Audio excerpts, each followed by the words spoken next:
Bonjour, mesdames et messieurs. Bonjour Eva, bonjour Marcelin. Bonne année et bienvenue dans ce journal. Le président de la République s'est adressé à la nation dans la nuit du samedi 31 décembre à dimanche. Le chef de l'État a annoncé les grands chantiers politiques de l'année 2017. Je vous propose de suivre un bout de son intervention.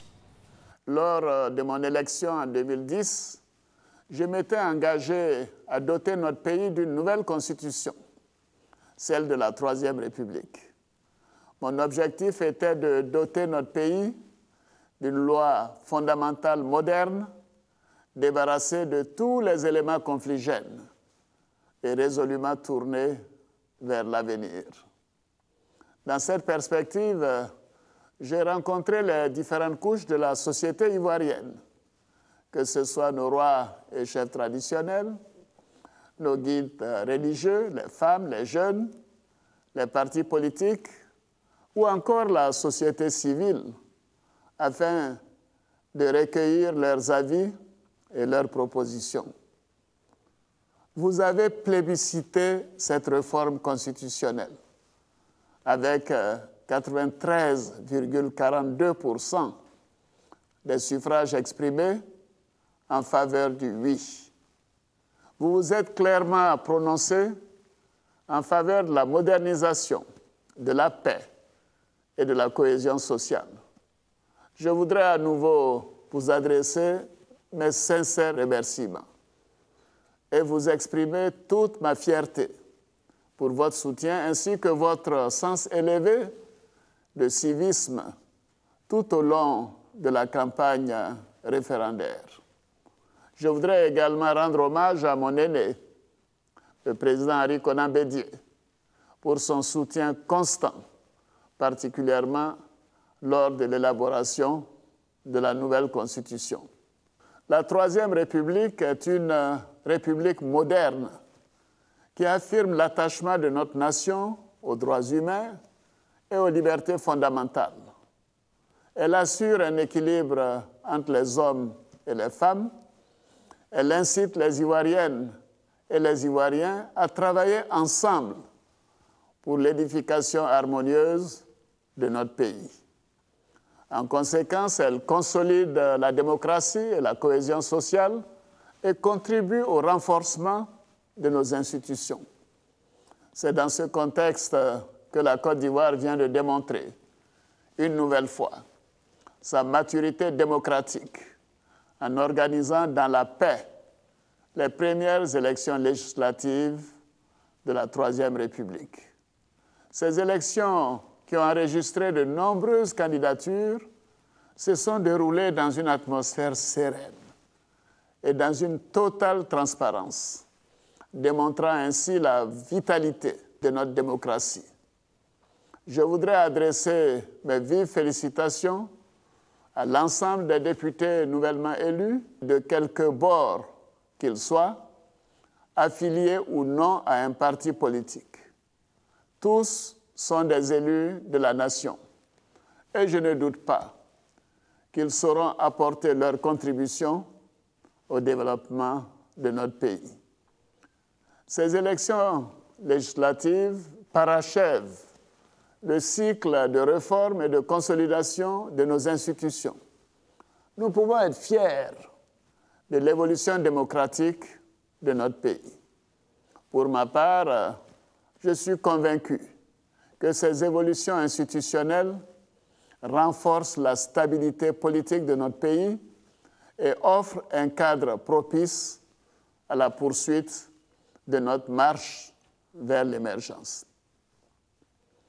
Ivoiriennes, Ivoiriens, chers frères, chères sœurs, à présent, des échéances importantes nous attendent en 2017, car il nous faut procéder à la mise en place des institutions de la Troisième République. Dès le début de l'année, la nouvelle Assemblée nationale sera installée.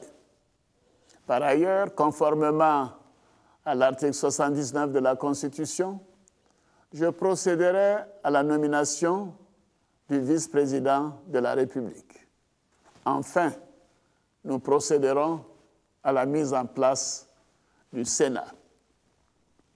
L'objectif de tous ces changements institutionnels est de moderniser notre pays pour atteindre l'émergence à l'horizon 2020. Je n'entends rien, ça fait 15 fois que je... Le président de la commission électorale indépendante Youssouf Bakayoko a fait le point hier des dernières élections législatives. Je rappelle que le Conseil constitutionnel a invalidé dimanche l'élection des candidats Innocent Youté, indépendant, et Famoussa Koulibaly, Union pour la démocratie et la paix en Côte d'Ivoire, proches du pouvoir, respectivement dans les circonscriptions de Kouibli et d'Ivo, après des requêtes. Des élections ont déjà été reprises à Guiglo, dans l'ouest du pays, par la CEI pour départager les candidats des Léonard Guéhi, indépendant, et Sarboé, Rassemblement des eaux-fouettistes pour la démocratie et la paix, la coalition au pouvoir. Et M. Guéhi les a remportés avec 52,61%. Elle s'appelle Sarah et elle est le premier bébé de l'année 2017 de la commune de Bouaké. Et ici à Abidjan, c'est bébé Camara, le premier-né. Malika Koulibaly et Charles Malika Koulibaly donc et Charles Tatou étaient présents à leur naissance. Reportage. Chaudement enveloppée dans sa couverture blanche, Sarah Ouattara dort encore à point fermé. Avec son poids de 2,7 kg, elle est le premier bébé à avoir vu le jour en cette nouvelle année 2017 dans la commune de Bouaké. Il est très exactement 0h02 minutes à la maternité de Sokora, lorsque la petite Sarah poussa ses cris. Premier cri de bienvenue sur la terre des hommes. La mère Kona Afoué Angeline, ménagère de son état, fatiguée mais en pleine santé, est à son premier accouchement. Je suis très contente.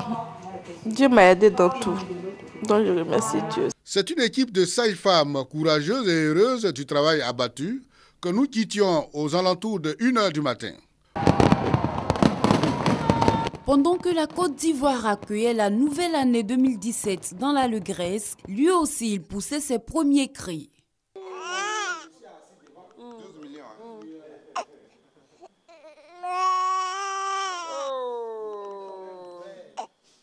Minuit 00, c'est l'heure à laquelle le petit Camara est né. Il est le premier bébé de l'année ici au centre de santé urbain communautaire d'Angré. Une position qui en rajoute à la joie des parents. Je suis heureuse parce que l'enfant a béni mon année. C'est pas donné à tout le monde de naître comme ça, minuit 00 là. Donc, je suis très heureuse. Je suis très heureux. Premier, on l'attendait impatiemment et puis il est arrivé.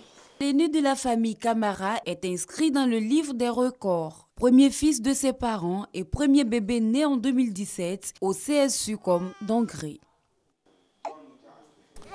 1er janvier, premier jour de l'an, c'est la fête, une fête au cours de laquelle les populations se retrouvent en famille ou entre amis. Et pendant que certains sont en fête, d'autres sont au travail, à leur poste pour assurer la permanence ou le service minimum. Notre reporter Koné Pargassoro a sillonné pour vous quelques services dans le district d'Abidjan. Son compte rendu. 1er janvier 2017, nouvel an, jour de fête. Ces agents du groupement des sapeurs-pompiers militaires de l'Indigné sont à la tâche. Il leur faut assurer la garde pendant cette fête en vue de secourir et sauver des vies. Oui, bonjour madame. Oui, les pompiers vous écoutent. Allô? Autre service, même réalité. Aux urgences et à la salle d'accouchement du CHU de Yopougon, pas de répit pour brancardiers, médecins, infirmiers, aides-soignants et sages-femmes. On a reçu des cas, il y a certaines personnes à qui on a fait les dossiers qui sont montés en hospitalisation et tout. Depuis matin, nous travaillons. Les autres peuvent aller fêter, mais nous sommes là pour pouvoir assurer le bien-être des gens. Et dès qu'il y a un problème, il faut qu'un médecin sait qu'il doit être de garde. Donc, c'est mon travail, je suis là.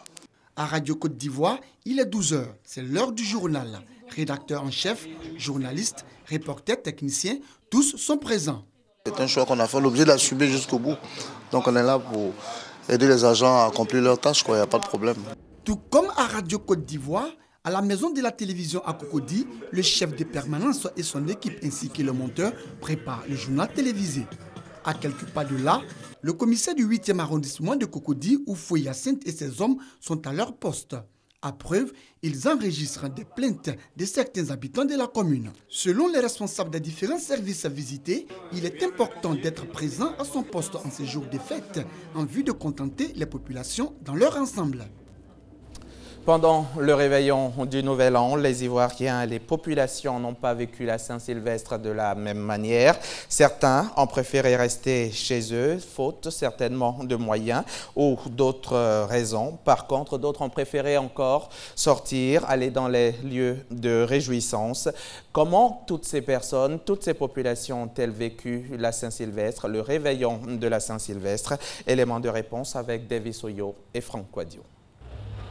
Samedi 31 décembre, c'est la nuit de la Saint-Sylvestre. L'ambiance est à tous les coins de rue.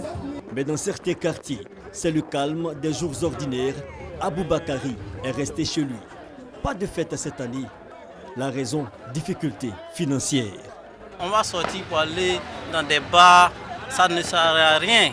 Donc au moins que si on a cotisé au moins 1000 francs même pour faire quelque chose à manger, c'est bon. Actuellement là, c'est chaud. Oui, c'est chaud. L'argent faisant défaut et un autre argument, l'insécurité évoquée par ces jeunes. Je ne vais pas sortir parce qu'il y a plein de choses en ville actuellement à droit.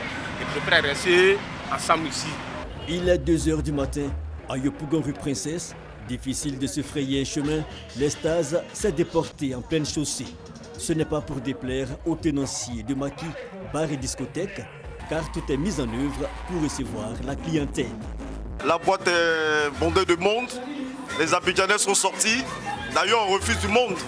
Et tout le monde s'éclate. Il y a la joie, il y a la fête. En tout cas, c'est vraiment beau, c'est vraiment beau. C'est la joie hein, partout. Partout dans le monde entier, tout le monde est là, on s'amuse. Aujourd'hui, c'est un jour, je peux dire sacré pour tout le monde. Les bars, maquis, discothèques et même les plus petites caves sont pris d'assaut par les noceurs du 31 décembre. Objectif, s'amuser pour commémorer la Saint-Sylvestre. La Saint-Sylvestre, moment de festivité pour tous les Ivoiriens. Chacun y va de sa petite astuce pour sacrifier au dernier rendez-vous de l'année, même si certains, par manque de moyens, n'ont pu la célébrer comme ils le souhaitaient. C'était un reportage de Davis Oyo, commenté pour vous par Franck Quadio. La mission de promotion de la foi et de l'illustration de l'Église, c'est ce que l'association Notre-Dame de Salut fait au quotidien depuis sa création. Et pour cette année 2017, les activités vont se poursuivre et s'annoncent encore difficiles. Alors, pour entrer dans cette nouvelle année, les membres de cette association et les responsables religieux se sont retrouvés à leur siège de Cocody Riviera pour demander à Dieu de guider leurs pas.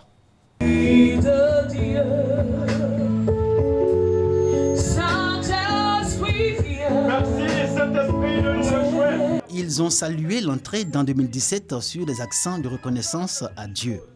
Les pèlerins de l'association Notre-Dame de Salut se confient cette année encore au Seigneur pour qu'il les éclaire dans leur exaltante et difficile mission. Quoique depuis leur baptême, ils aient accepté de suivre Jésus et lui ressembler. L'amour de Dieu tout au long de cette année 2017. C'est l'un des points importants des actions et de l'engagement missionnaire de l'association Notre-Dame de Salut. Et cet amour de Dieu, selon Assalé Adou-Marie Wenceslas, président de NDS Côte d'Ivoire, sera au cœur des activités au plan local comme hors Côte d'Ivoire, en divers lieux de pèlerinage qu'organise l'association. Les pèlerins et membres de NDS Côte d'Ivoire en prennent l'engagement, marqué déjà par l'amour de Jésus. Quand il y a l'amour et qu'il y a la paix, on arrive à réaliser beaucoup de choses. On arrive à avancer. Et personnellement, je demande au Seigneur la joie de la réconciliation, l'amour. Que par cette association, les pèlerins découvrent la grandeur de Dieu et la puissance et l'intercession de notre très sainte Mère, la Vierge Marie. Cette première rencontre de 2017 a été un temps de méditation sur la mission assignée à chaque chrétien à travers les lectures des évangiles selon Saint Luc et Saint Matthieu. 2017, une année placée sous le signe de Marie, Mère de Dieu. L'actualité hors de nos frontières. À présent, le ministre burundais de l'eau et de l'environnement a été tué par balle par un agresseur inconnu tôt dimanche matin dans la capitale Bujumbura, selon la police locale. Ce meurtre est le premier visant un ministre depuis que le Burundi a plongé dans une grave crise politique avec la volonté du président Pierre Nkurunziza de briguer un troisième mandat en 2015 et intervient après plusieurs mois de calme relatif. Au Nigeria, une fillette de 10 ans s'est approchée d'une foule rassemblée autour d'un restaurateur de rue pendant la soirée de Nouvel An à Maïdougouri, dans le nord-est du pays, dans une tentative d'attentat suicide. Selon des témoins, elle a fait exploser sa ceinture quelques mètres avant d'atteindre sa cible. Elle est morte instantanément et une personne a été gravement blessée après avoir reçu des éclats de l'explosion. L'attaque n'a pas été revendiquée dans l'immédiat, mais le procédé est celui généralement utilisé par le groupe djihadiste nigérian Boko Haram. En bref, les patrouilles mixtes dans le nord du Mali, en prélude du processus de désarmement qui devait regrouper mouvements armés et éléments de l'armée malienne, n'ont pas encore commencé. Le contingent des ex-rebelles de la SEMA, la coordination des mouvements de l'Azawad, parti de Kidal, est bloquée à la périphérie de Gao, d'autres mouvements armés refusant que ces patrouilles se déroulent sans eux. Et puis, pour terminer, le premier procès en France dans l'affaire dite des biens mal acquis s'ouvre ce lundi 2 janvier devant le tribunal correctionnel de Paris. Théodorin Obiang, 47 ans, fils du président de Guinée équatoriale, est poursuivi entre autres pour détournement de fonds publics et corruption. Théodorin Obiang Nguema, vice-président de son pays, est accusé de s'être bâti en France un patrimoine considérable en détournant l'argent public de son pays. L'affaire dite des biens mal acquis touche bien d'autres pays africains depuis une décennie. Voilà, c'est la fin de ce journal. Merci de l'avoir suivi et à demain matin, 6h30, RTI1.